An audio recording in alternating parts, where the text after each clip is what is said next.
Welcome. Let's start over. It's always got to be one little thing. In preparing this, I knew that I'd probably kind of throw a wrench in it with that. Turn that mic down. So, welcome again for everybody that didn't hear me the first time. Appreciate you joining us this evening. Tonight we're going to be talking about essential canyoneering gear and what that entails. And the essential canyoneering gear is kind of my ideas, my list of what you absolutely have to go down a technical slot canyon. Other people's opinions may vary. This is kind of what I've gathered through the years and what I've deemed is absolutely necessary to get down through the canyon. But jump into the chat. Join us and let me know what your feelings are on the gear and the equipment. So, my name's Jared Hillhouse. I run and operate Northwash Outfitters. I've been instructing for, what are we going on, our 13th season.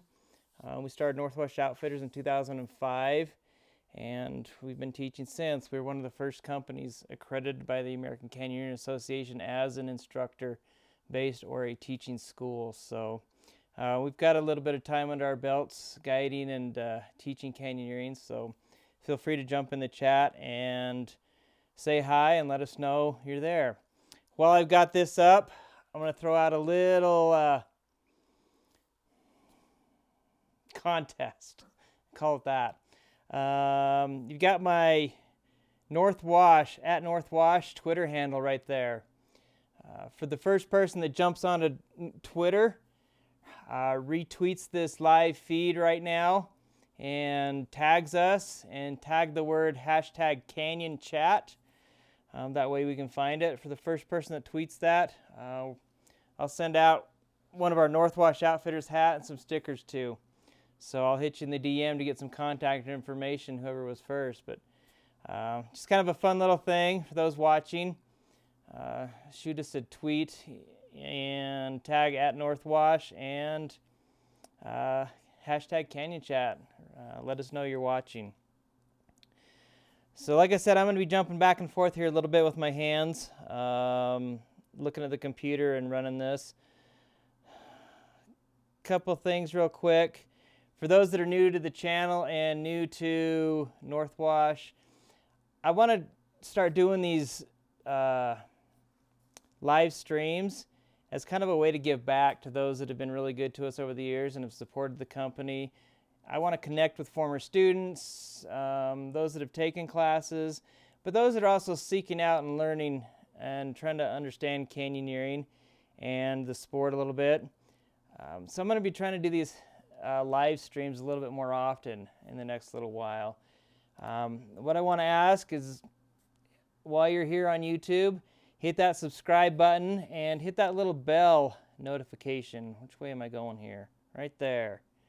Hit that little bell notification on your subscribe so that you can find out when we're having these live feeds, and you can jump in and hit the chats with us and come back and join us. So not going to spend much longer here.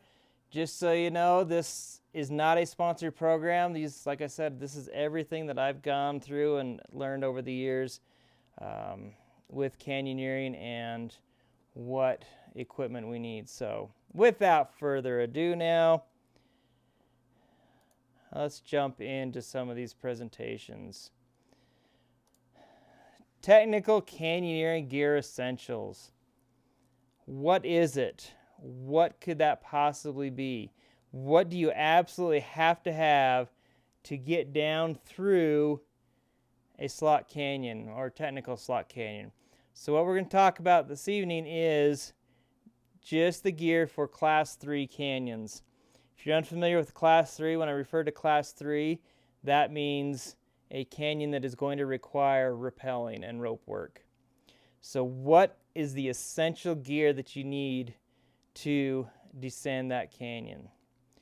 First and foremost, you're going to need a rope. Always going to need a rope when you're getting ready to descend technical slot canyons. That'll be the first thing that is going to come up on the list. There's different kinds of ropes out there. Most canyoneering specific ropes are a static based ropes. There's not going to be much stretch in them. And they're going to be a 8.3 up to a 9.2 millimeter in diameter. One of the most common questions we get from beginners in canyoneering is what size and what length they should get. I always recommend for beginners a 9 and a 9.2 millimeter rope and a 200-foot length. It's a really good standard beginning size rope. It helps to get you enough friction and speed control to get down through the canyons, and the 200 feet is a good length to get through a lot of the most beginner canyons out there. Different manufacturers, again, I'm just going to name off some of the ones I've used. There are more out there, and again, not sponsored, it's just the ones I'm familiar with. Imlay Canyon Gear is one rope that I use a lot, and Blue Water ropes I use a lot. I like them, and I feel good with the way they handle. Other companies, I think Petzl makes a canyon rope, and Sterling. I think Sterling makes a canyoneering rope. So that's your first item you're going to need. Next, after the rope, is you're going to need a harness. You're going to need something to connect yourself into that system, something to put your body, I guess not connect you, we're going to get into the connections here in a second, but you're going to need a way to strap your body into the system. So the harness. And harnesses, you can pretty much use anything out there that's a basic harness. Nothing specific is needed for canyoneering. And this is kind of a couple things that some of the beginners out there question is what type of harness and what should I get? Well, you can spend upwards of $100, $120 for a really good canyoneering harness. As you can see here, there's a couple with some PVC seats in the picture. And those harnesses are really good, and they take some wear and tear off of your clothing and stuff. Or you can go as cheap as a you can get down to $30, just a webbing strapped harness that just goes around you and it secures you. And that's what I've used for years and years. So the harness is going to be something that is kind of personal preference and budget wise. Just whatever you feel comfortable with using there. After the harness, kind of the next item is a locking carabiner. You're going to need something to which you can, I skipped. Harness, rappel device. I skipped a place. Let's go back. Rappel device. Looked in that list there and I skipped. So rappel device, something that you can rappel on. And if you go back and look at my last live feed, we kind of talked and went through my history with rappel devices and what I've used and why I like them. So you can refer back to that. Once this live feed is over and it's up permanently, I'll go back and link back to that live stream. But you can look it up on our YouTube channel. Any type of rappel device out there can be used. There's some that are better than others. So a rappel device. All right. The carabiner. Carabiner is going to be what actually attaches that rappel device to your harness. And it should be a locking type carabiner. It should be something that can be secured and attached to your harness and then attached to the rappel device. And just keep that safety there. Locking, absolutely, hands down, has to be locking. Now, I highly recommend when you look at locking to go with a screw gate configuration as opposed to like an auto lock or something. We see the auto lockers get jammed up quite frequently with sand and debris from canyons. You're swimming in the water and stuff gets into them, or you're crawling down on the ground to get under a chalk stone or something and you drag it in the sand, or for some reason drop it, whatever. We've seen those auto locking carabiners that get jammed up and have some issues with them. So an auto locking carabiner is probably not the best option. Screw gates, you can easily shake them out, wash them, rinse them, and I've never had to throw a screw gate away because the gate got jammed up from sand or anything. Just rinse it out. So a good solid locking carabiner is phenomenal. Maybe I'll do a broadcast one of these days on my favorite carabiners. Okay, some 1-inch tubular webbing. You've got to have something to create your anchor system. Now, for those that are a little more advanced and want to talk about releasable anchors and those things, yeah, there's some options out there for releasable anchors where you don't need webbing, but for a beginner standpoint, webbing is critical, and you're going to need some tubular webbing to carry through the canyons with you. I recommend probably about 20 to 25 feet lengths, probably upwards of about 50 feet to have on hand, depending on the canyons you go into. A lot of the basic beginning canyons nowadays are pretty well anchored up. Some of the good trade routes have a lot of people that go through them, so anchors get refreshed quite frequently. So just a couple good lengths of webbing would be sufficient to have on hand. I like to carry about 3 pieces, depending on the canyon, in about 10 to 15 foot lengths.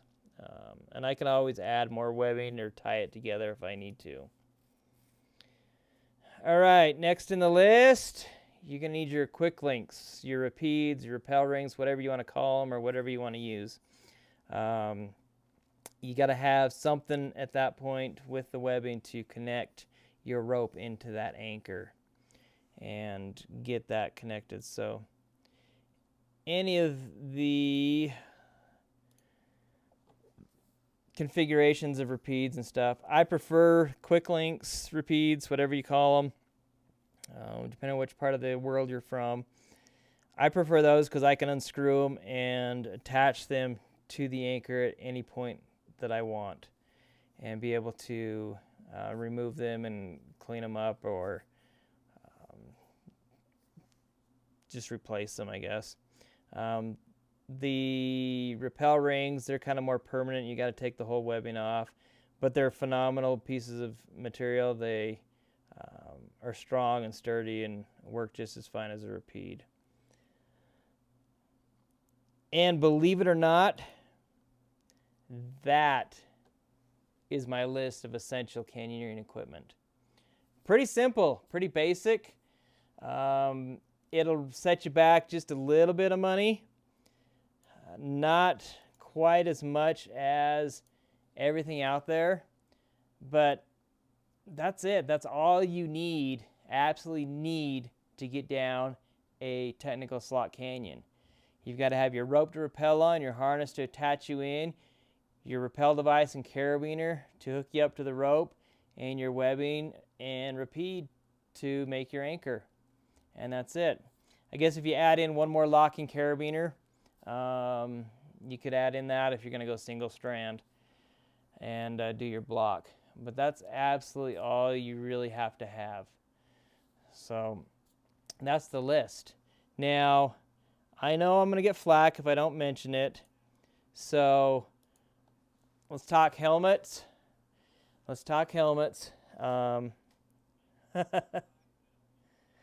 Sorry about that. We just reset the camera. So, helmets. Yeah, you really should have a helmet. I'm not going to go down a canyon without a helmet myself.